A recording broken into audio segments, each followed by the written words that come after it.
Bom, cara, a gente sempre vai lá, vamos voltar lá atrás, que é importante essa pergunta. Muita gente que assiste, que entra na polícia, tem esse sonho.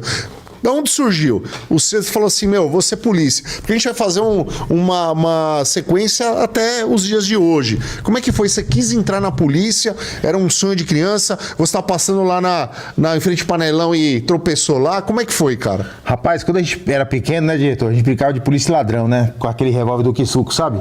Que vendia no mercado. Ainda pode brincar disso? Porque eu não sei se pode, mudou muita coisa. Agora não tem mais, né? Não pode? Não tem mais. Mas... polícia e cidadão... É suspeito. Polícia e indivíduo suspeito. Mas a polícia e ladrão a gente brincava, né? Então era bacana pra caramba. Às vezes nossa mãe, quando fazia a compra no mercado, tinha aquela arminha do Kisuko, né? Aquele revólver. Um de cada cor. Um de cada cor. Aí você tomava o Kisuko, depois você enchia de areia aquilo, você ficava Billy. Colocava na cintura e ia brincar de polícia e ladrão, né, meu? E aí você gostava de ser polícia, correr atrás dos moleques, era emocionante e tal, e pegava os moleques e você batia, porque você achava que a polícia ia dar um couro nos moleques. E era legal. E depois tinha que inverter, você virava ladrão, que você era caçado, perseguido. Eu não gostava muito dessa parte que eu virava ladrão. Bom, cresci. Te contar um pouco da minha história para te incentivar. Eu sou um moleque que nasci de 3 mães. Como assim? Bom, Jesus, ele não precisou de uma relação sexual para nascer. Ele veio do ventre de Maria através do Espírito Santo. Eu tenho 3 mães. A minha mãe biológica, Terezinha, eu fui um moleque que nasci na pior favela do Recife, na década de 70, 60, que é a favela do Coque, era a favela mais violenta que existia, com falta de estrutura. E a minha mãe, uma mulher negra, muito pobre, trabalhava na casa do meu pai, que era um homem branco milionário. E aí minha mãe pegou um bucho, rapaz. Minha mãe aprontava. Minha véia, viveu a vida. Mãe, amo a senhora. E a gente sempre zoa, né, quando eu tô com a minha mãe. Minha mãe era do corre, viu? É viva. Minha mãe é viva. Tá em Recife. Tá em Recife. Minha mãe falava, meu filho que passava na frente eu derrubava, que é igual serrote novo. E aí, minha mãe embuchou de mim, né? E meu pai sabia que era dele. E ele falou, eu quero um menino. Minha mãe falou, o quê? Fugiu do emprego e me levou junto. Rapaz, mas a gente passou fome, cara.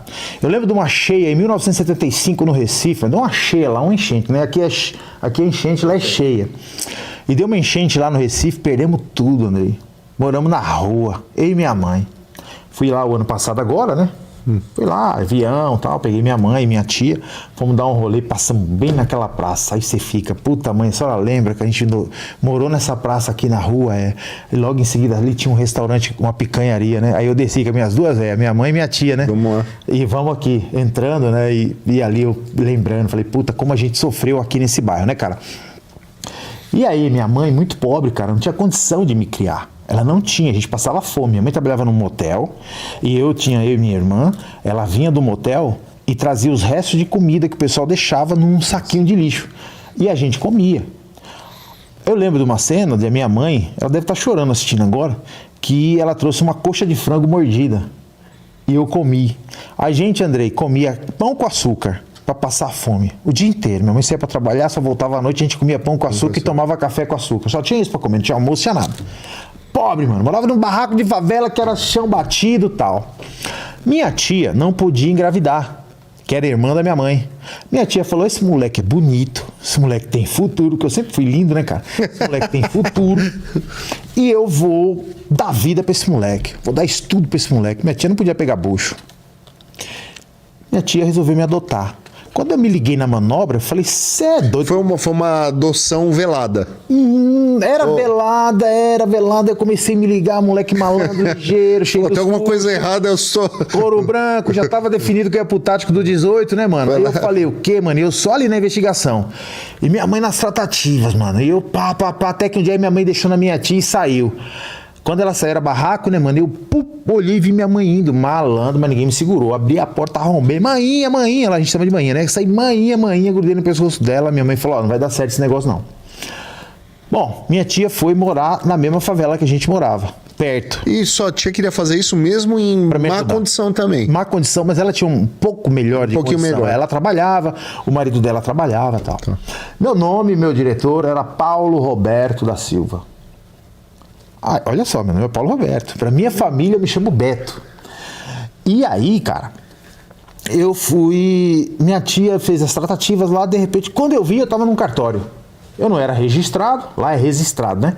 Eu não era registrado, não tinha registro. E eu me lembro que em 1976 eu tava no cartório e, de repente, minha mãe falou, agora você vai ficar com a sua tia, tal, não sei o quê, blá, blá, blá, blá. Tá. De repente, meu nome não era mais Paulo Roberto da Silva. Era Francisco Alexandre Filho. Cara. Francisco Alexandre Filho. Foi uma mudança completa. Total. Nome do marido da minha tia. O que aconteceu, Andrei? Dei um azar do caralho, mano. Minha tia engravidou, mano. Aí pegou bucho. Espírito Santo, né? Que ela não podia pegar bucho. Pegou. O moleque nasceu. Aquele cara que me deu o nome dele, agora me rejeitou. Passei a ser o patinho feio. Apanhava. Era esculachado. Apanhava na cara. Todo dia esse cara me batia. Aí meu azar começou, cara. Dos 7 aos 15 anos, esse cara me zoou, mano, na porrada. Eu apanhava dele de colocar água de sal em cima de mim. Eu não podia jogar bola. Se ele me pegasse jogando bola, eu apanhava. Eu não podia ser criança. Minha tia me deu um tênis Montreal, não é do tempo de vocês. Eu conheço. Minha tia me deu um tênis Silvio Montreal. Santos dava muito disso aí. Passava no Silvio Santos. Isso. Diretor, aquele comercial que falava, tênis é? Montreal. Montreal. Você sabe, ele não sabe. É novinho ele. Minha tia me deu um tênis Montreal, cara. No primeiro dia que eu usei aquele tênis pra ir na igreja com a minha avó, a Igreja Batista Igreja Batista do Recife lá, eu fui com a minha avó. Quando eu voltei, esse cara me deu uma surra porque eu usei o tênis porque não era dia de festa. E várias coisas que marcou minha infância. Quando eu tinha 15 anos de idade, cara, uns 13 anos eu tinha, ele me deu um pau, mano. Eu olhei pra uma faca e falei, vou matar. Pensei, puta, eu vou matar e vou pra FEBEM, vou me ferrar. Fugi de casa pela primeira vez. Fui pra casa da minha mãe. Contei pra minha mãe foi pra cima desse cara, enfrentou ele e tal. Ele foi lá, convenceu minha mãe de novo, eu voltei pra casa dele. O cara continuou me zoando.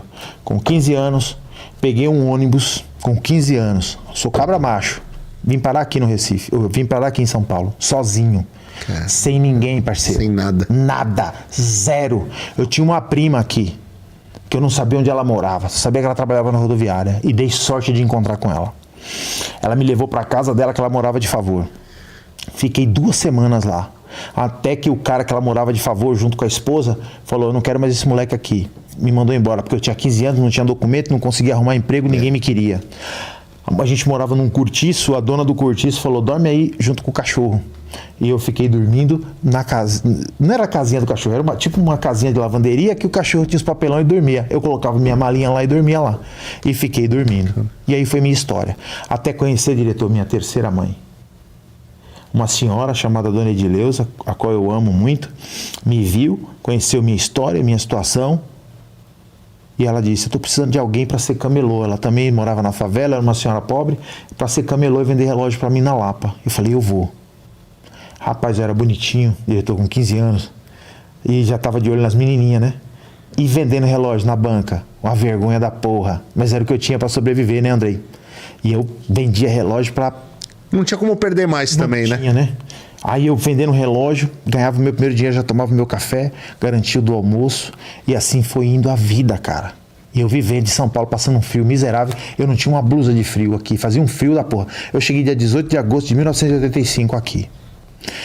Essa mulher, cara, me colocou pra dentro da casa dela depois, quando pegou confiança em mim, porque ela deixava eu dormir num barraquinho que ela tinha. Depois ela me colocou pra dentro da casa dela como se filho dela fosse. E até hoje eu sou filho dela. E até hoje eu peço bênção pra ela. E até hoje meus filhos têm que pedir bênção pra ela e consideram como vó, como eu considero ela como minha mãe. E ela me adotou. Que é muito mais importante que a parte biológica. Totalmente. Então, eu tive 3 guerreiras na minha vida que quando eu assumi como deputado, no meu discurso de posse, eu falei o nome das 3 em agradecimento a tudo que elas fizeram e aonde eu cheguei, porque cada uma delas colocou um tijolinho para que eu pudesse estar ali. Então, cara, quando eu tinha 17 anos, então fiz um resumo, né, bem resumido dessa minha história. Com 17 anos chegou o tempo de eu me alistar. E minha avó, que já tinha falecido, o sonho dela era que eu fosse marinheiro, usasse branco. Minha avó tinha morrido e eu falava, puta que pariu, eu preciso realizar esse sonho da minha avó. Me alistei na Marinha do Brasil, cara. sem qualquer perspectiva de pensar que eu fosse passar. E nem que fosse marinheiro, né? Nem que fosse. Nem que imaginava que ia ser, mas não... Era camelô. Comecei a fazer os exames, ia para Santos de madrugada, dormia na rua, lá para esperar o outro dia que tinha que estar muito cedo, com fome, não comia. E aí fui até passar em tudo, cara. Chegou na última exame lá, o cara olhou para mim na entrevista: você tá apto? Você quer servir? Eu parei e falei: ô, desgraça. Como que é essa porra, mano? Os caras vão me comer vivo. Sem saber direito, né? E agora? Aí ele falou: não, tudo bem. Como você tá indeciso, eu vou colocar aqui que você não tem interesse. Aí eu pensei na minha avó. Ô, vó, e agora? Meu Deus do céu. Não, eu quero. Fui pra Marinha. Rio de Janeiro, 28 de janeiro. Rio de Janeiro. Chego lá no Rio. Eita vida miserável, aqueles caras colocando a gente em forma 4 horas da manhã, raspando nossa cabeça, cara. Você com a cama, tinha que forrar a cama, não podia, acordando 4 da manhã e dormindo meia-noite, 4 da manhã dormindo meia-noite. Quando deu 3 dias, eu falei: vó, isso aqui não é pra mim não. Segunda-feira: sargento, permissão, quero ir embora daqui, não quero servir mais não. Minha volta, vou ver e some da minha frente. Aí tô ali, né? Aquela fase de adaptação, vejo um cara falar assim pro outro, da outra turma anterior: ah, eu vou entrar na Polícia de São Paulo. Polícia de São Paulo? Bacana. Guardei aquela frase: vou entrar na Polícia de São Paulo. Mas já era um assunto que já te interessava. Na Marinha me formei, e aí comecei a andar fardado, depois que eu me formei. E aí encontrava muitos policiais no metrô, perguntava como era ser policial, eles me explicavam, e começou aquele desejo de ser um policial. E aí, Andrei, quando eu saí da Marinha em 1988, eu saí em janeiro de 89. Na verdade, até fevereiro de 89, mas a Marinha dispensou a gente em janeiro. Dia 31 de janeiro ela dispensou. Eu já fui na polícia e fiz minha inscrição. Ainda marinheiro, eu não tinha dado baixa. E aí eu passei no primeiro exame, no outro dia passei no segundo, no outro dia passei no terceiro. Na outra semana fiz o médico, fiz o psicológico, passei e depois eu fui entregar minha investigação social. E em 2 semanas eu já tinha feito tudo. Naquele tempo, em 89, era muito rápido. E aí fiquei aguardando o telegrama. O telegrama chegou em maio. Eu fiz tudo isso em março. Março, abril, maio chegou o telegrama me convocando para a Polícia Militar. E aí fui para Pirituba. Quando eu cheguei lá, já estava maceteado, né? Já estava antigo, porque já tinha passado pela Marinha. E lá nós fizemos escola por 5 meses, meio período, porque Pirituba não tinha estrutura para que a gente ficasse o dia inteiro. Então a gente entrava às 7 e saía 1 da tarde, porque não tinha almoço. Isso ano de 89. 89. Me formei em novembro de 89. Entrei com o intuito de ser policial rodoviário. Queria ser policial rodoviário, achava aquilo legal e tal. Aí... Porque você não conhecia muito a polícia, né? A gente entra... Por mais que falasse, pô, você não sabe o que é a polícia, a gente conhece de... Hoje tem muito mais informação, né, Alexandre? Na época você não tinha onde pesquisar. Nada. Você não tinha nada. O que eu lembro que eu tinha... Eu não sei se era na Rota do Crime, alguma coisa assim. Passava um programa à noite, que eu já via Tenente Mauro, tinha um tenente da Zona Leste também que aparecia direto, e eu falei, pô, eu quero isso daí. E tive o prazer de trabalhar até na Rota com o tenente Mauro, ele tava na noturna e eu na vespertina. E também realizei um sonho. Mas a gente não tinha muita informação. E daí você de cara falou, pô, eu quero ir pra rodoviária. Vou pra rodoviária. Aí tô lá nas aulas, aí um instrutor, que era um sargento Sidney, ele era do 18. E ele falava, 18 é isso, 18 é aquilo, porque lá é ladrão, mata ladrão, porque faz o que acontece e tal. Toda a aula desse cara era só 18. Que 18 é Brasilândia, que é na época a Brasilândia estava no ranking, no primeiro bairro mais violento. Foi antes do Capão Redondo. Antes do Capão, né? Brasilândia era o bairro mais violento do mundo. E ele, não, que na Brasilândia e tal, que 18. Eu falei, rapaz, eu quero ir pra esse 18, bicho. Esse cara falando 18. Falei, eu vou pra essa porra desse 18. Aí, cara, fiquei em uma colocação boa da minha turma, né? Eu fiquei em 36, não, fiquei 20 e poucos na minha turma. Que na colocação boa. Pode escolher.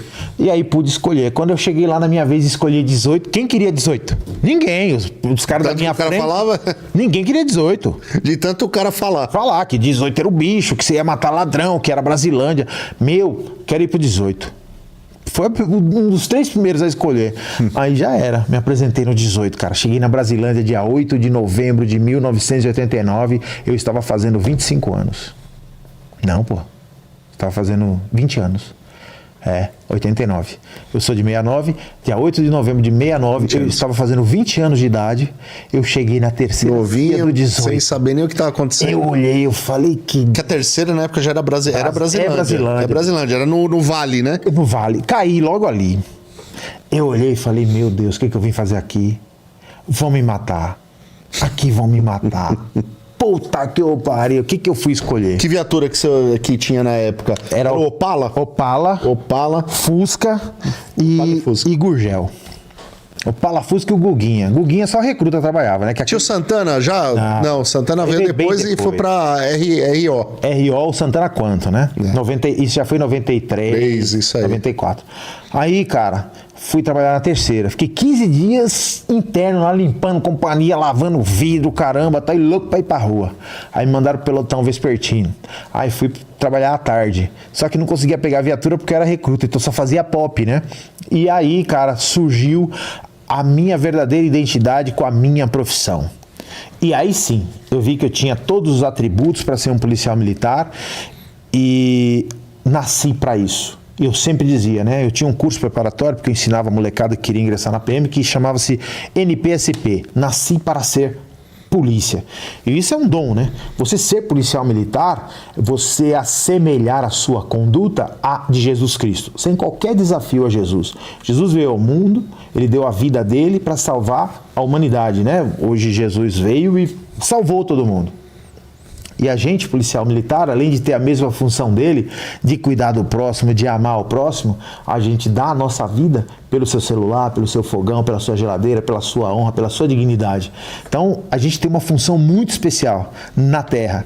E aí eu me identifiquei muito em ser policial militar porque eu era um ajudador. Eu fiz parto, eu salvei vidas, eu troquei tiro, eu recuperei bens de pessoas. Não só eu, né? Eu, o Durgan, o Andrei, a equipe que estava junto comigo. Então, quando eu falar eu, é um conjunto de pessoas que estavam em minha volta. Mas tudo isso a gente fez na Polícia Militar. O nosso caráter utilitário, da mesma forma que é o médico, da mesma forma que é o enfermeiro, a importância dessas pessoas na nossa vida, é o professor, é qualquer outro profissional. Mas nós, policiais militares, nós colocamos a nossa vida à disposição de algo que não vale a vida, nada vale a vida, nenhum patrimônio vale a vida. Então eu me identifiquei com isso, cara, desse caráter utilitário, de eu ser útil, de ter essa passagem na minha vida sendo um ajudador, ajudar as pessoas que têm dificuldade, que tinham problema, e era eu que ia resolver. Briga de marido e mulher eu resolvia, a molecada na época que fumava um baseado que a gente colocava dentro da viatura, levava pro pai, o moleque tomava um pau, parava de fumar e tinha medo da gente. Então a gente resolveu muitos conflitos. Muitas esposas, né, em casa apanhando do marido, a gente chegava lá, o que a senhora quer, minha senhora? Olha, a casa é minha, ele tá aqui dentro e tal. Então a gente já juntava o pano de bunda do cara e rapa fora, meu amigo. Vai embora que a casa é da mulher e a gente já resolveu o problema dela ali. Então muita gente a gente ajudou nessa passagem.